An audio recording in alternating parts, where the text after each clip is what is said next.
Good afternoon, everybody.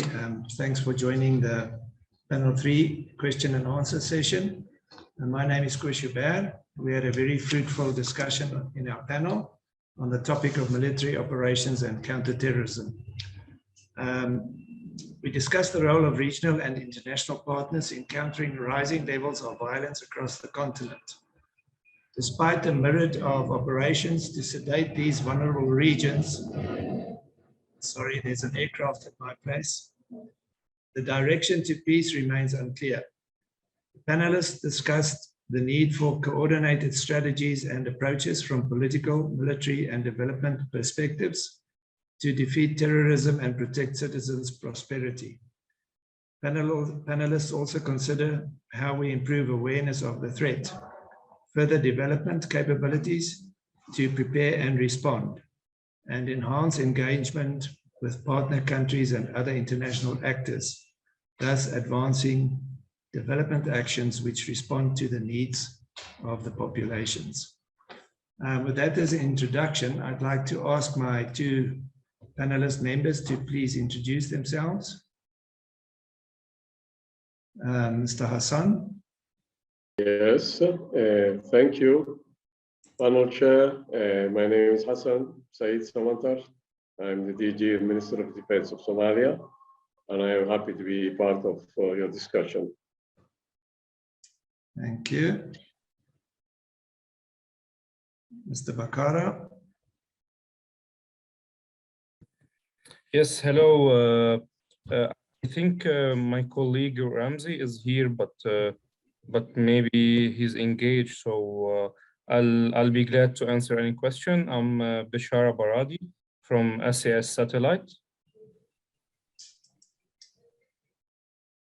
Thank you very much. At this point in time, I don't see any direct questions, so let me start off by asking Mr. Hassan just to give us a short introduction about your region, sir, your country, and the topic we discussed yesterday.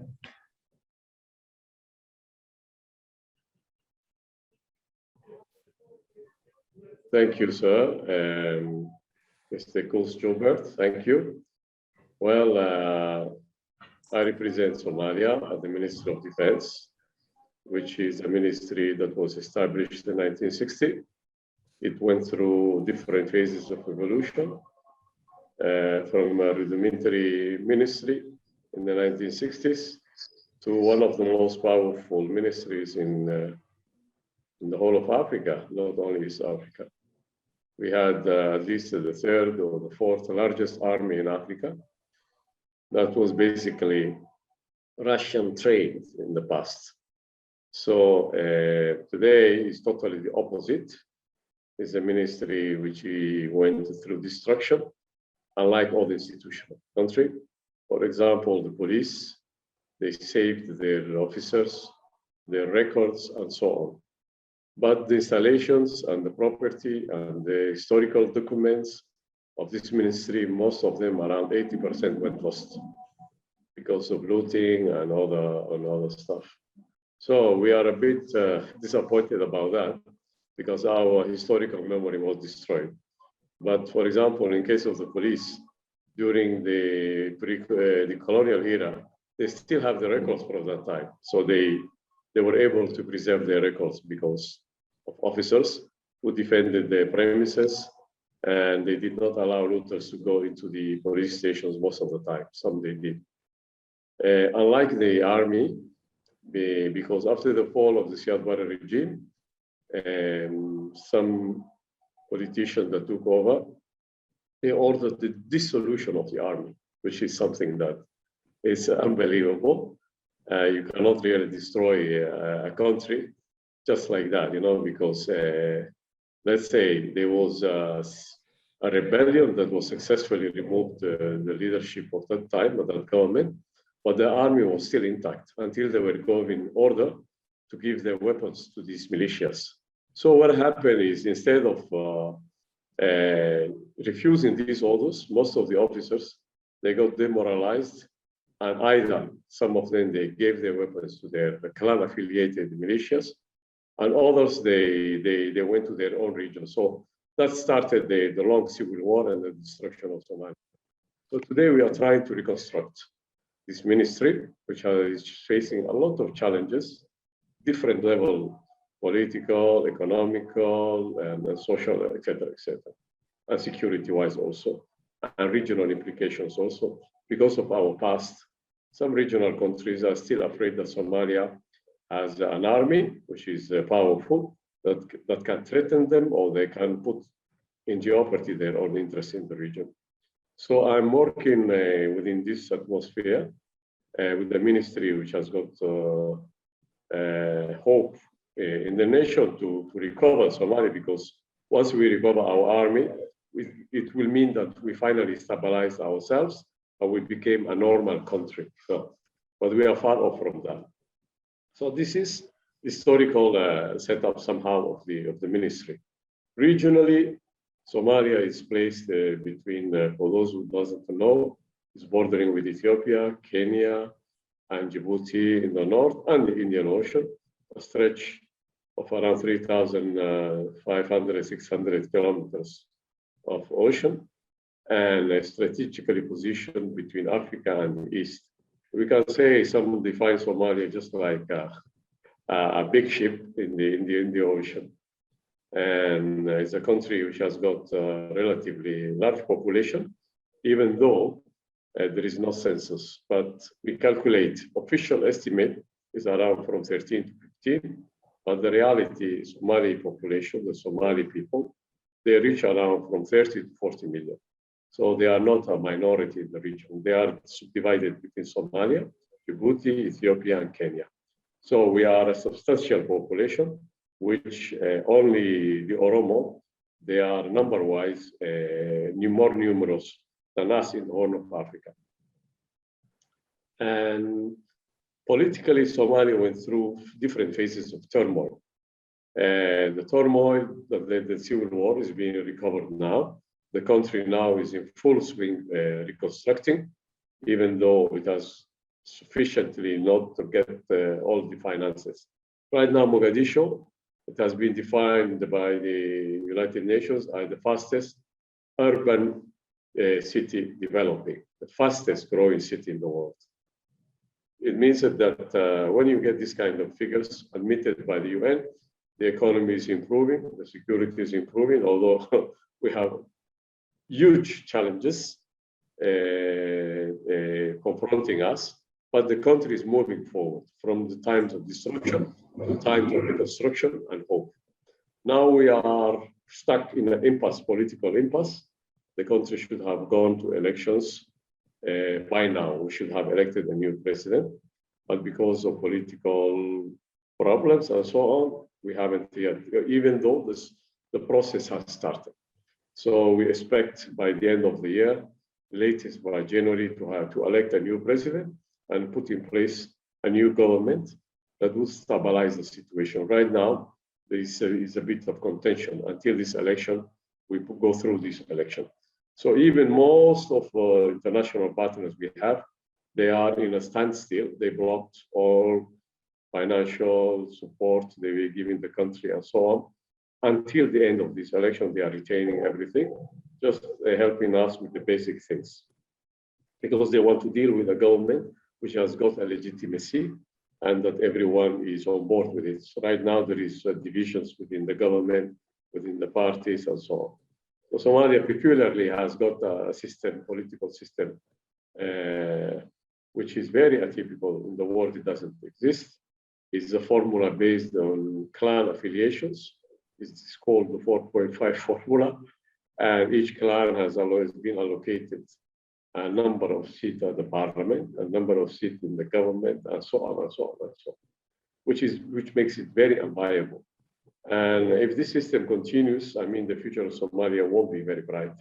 We have to move on from this political arrangement that was made after the Civil War to stabilize the country. But right now, it's a liability. That time, it helped us to stabilize, to bring everyone on board. But this system doesn't promote meritocracy. It's not democratic, and it's not helping the country to recover and to heal the wounds of the Civil War, because we are divided in tribal cantons, politically and economically, and so on and so on and so on. So we need to move forward, and the stabilization process Somalia is having will be finalized when we will have a multi-party system in the country and system of democracy. We cannot say that, but let's say closest thing to democracy. The largest part of the population that they can choose to elect their own representatives, and so on and so on and so on. My ministry is in need of any kind of support that will help improve its capacity, technical capacity, human capacity, and also financial capability.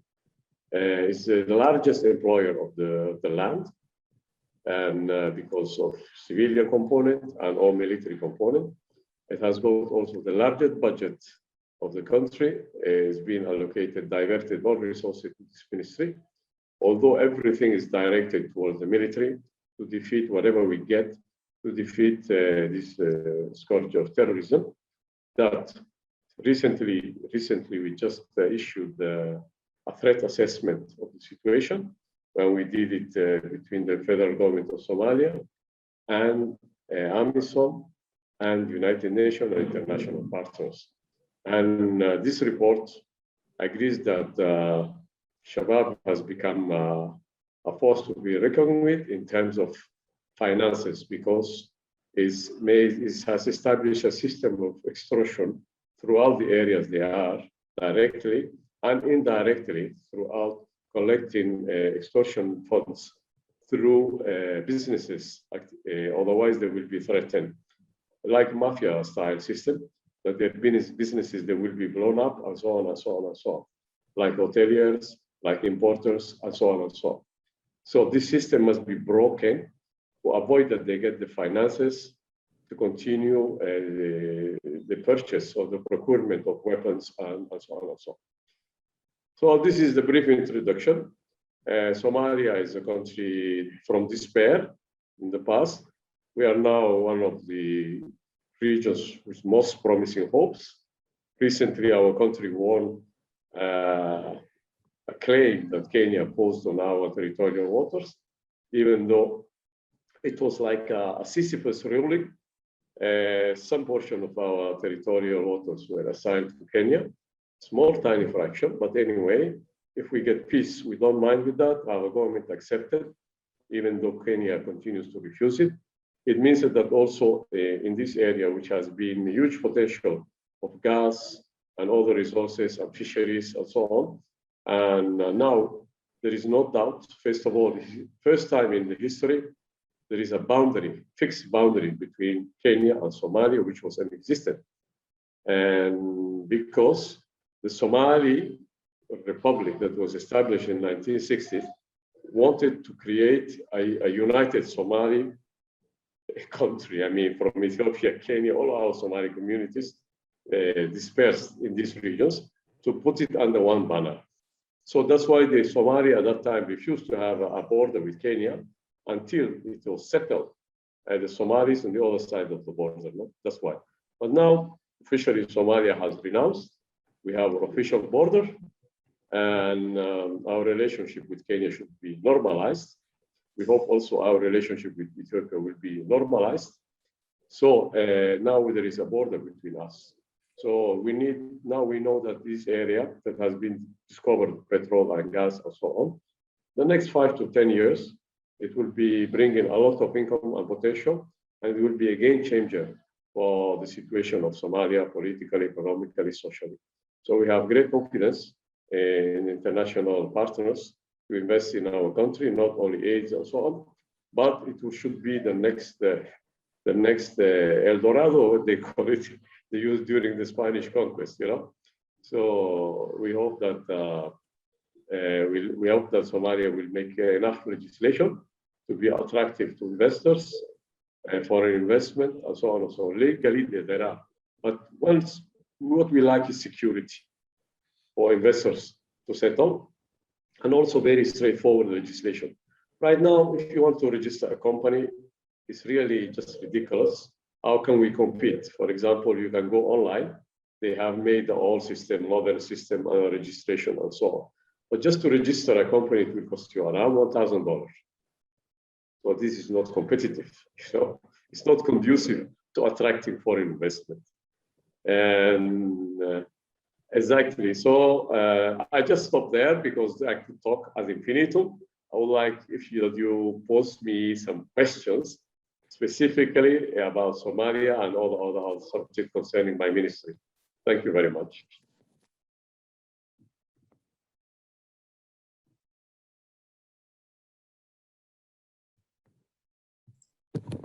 Can you hear me now? Can you indicate by hand? Okay, thank you, sir. Thank you for the introduction, the overview. In your explanation, it felt to me as if I was in an operational room of the Defense Force, getting some exact feedback about the situation and specifically on borders, for instance, with Kenya. In this process, you have already answered a lot of the questions. Let me give Mr. Bukhara a quick few minutes for an introduction to the company. Yes, thank you, Mr. Kus. SES Satellite is one of the global satellite operator in the world. It started back in 1985, one of the Europe's first satellite operator, and started to grow and acquire several entities and provider like SES Americom, SES Astra, till New Sky Satellite, till recently in back 2015, O3B. And we are the only currently multiple orbit provider satellite operator. We have services on GEO orbit, and we have services on the MEO orbit. So a little bit just an explanation. So the GEO orbit, it's above the Earth 36,000 kilometers, and the MEO is above the Earth about 8,000 kilometers. So both services have their advantage, and we are currently assisting our customer on our multi-orbit solution and services. I'm from the global government department, so we assist and we provide our services to the government sector. When we speak about government, it's everything related from Ministry of Defense, Ministry of Interior, other kind of ministries, police, army, embassies, Ministry of Foreign Affairs.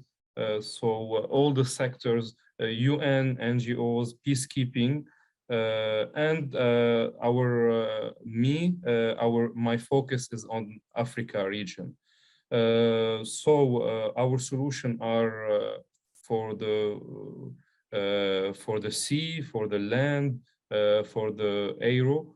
We provide service for multiple missions like border control and security, like ISR, UAV, comes on the move, comes on the pause for the Navy.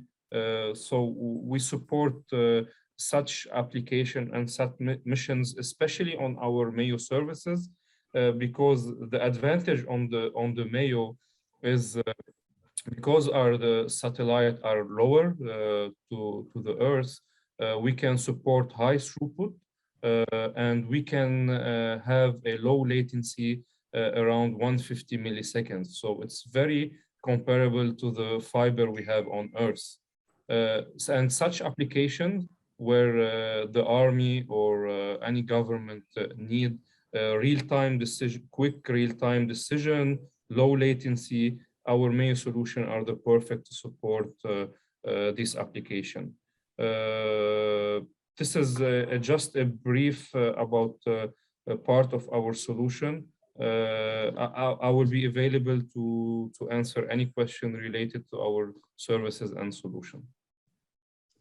Thank you very much, Mr. Bakura. I think that our time is also running out due to the late start, but perhaps just two questions. First of all, to you, Mr. Bakura, what is the quality of the images that the people on the ground will see if you have satellite technologies? Can you expand slightly on that? And then I'll pose a question to Mr. Hassan. Yes, Mr. Kus. So, like I said, we have two technology, and it depends first on the application used.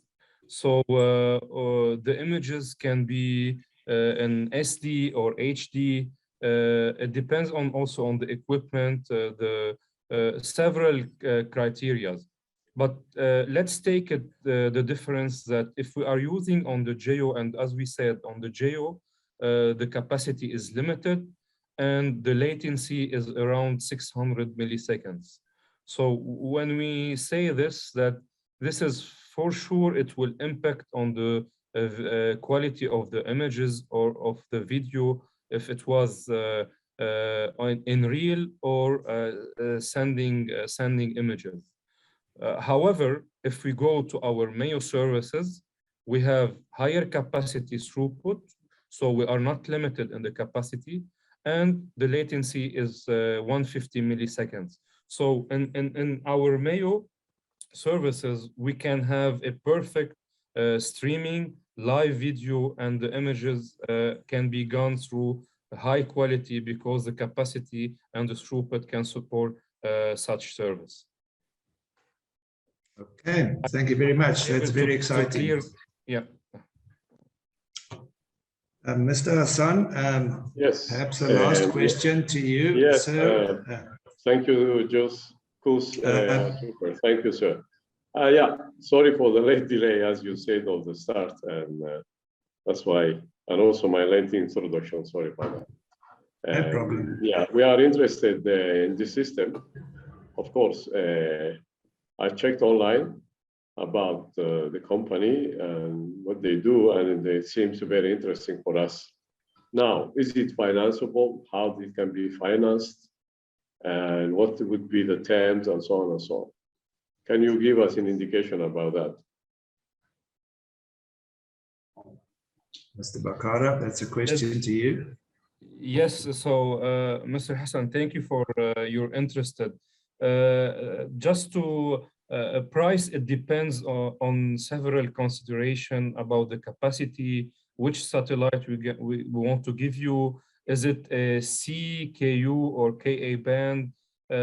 We need to understand the requirement, and once we gather the requirement and what type of application, we work with our engineers to build a solution, and based on that, we can give a pricing and a solution model. So it's a little bit not straightforward because, as I explained, there's a several requirement together, so we can build a solution because we can give you. It's as I said, we have many satellites. We need to check the satellite, the coverage, the beams to cover each countries, the application you need. For example, like Mr. Kus said, is it streaming? Is it UAV, border control? Is it a fixed solution for example, for a army camp or for an operation? So it depends, and based on that, we can give you a solution and we can give you a price on it. Thank you, Mr. Bakar. I've just been notified that our time has run out, unfortunately. But thank you for the participation. I'm sure people will respond in the chat box or in the question box. May I wish you all well, and thank you for participating. Have a good day. Thank you, Mr. Kus. Thank you, Mr. Hassan. Thank you, everybody.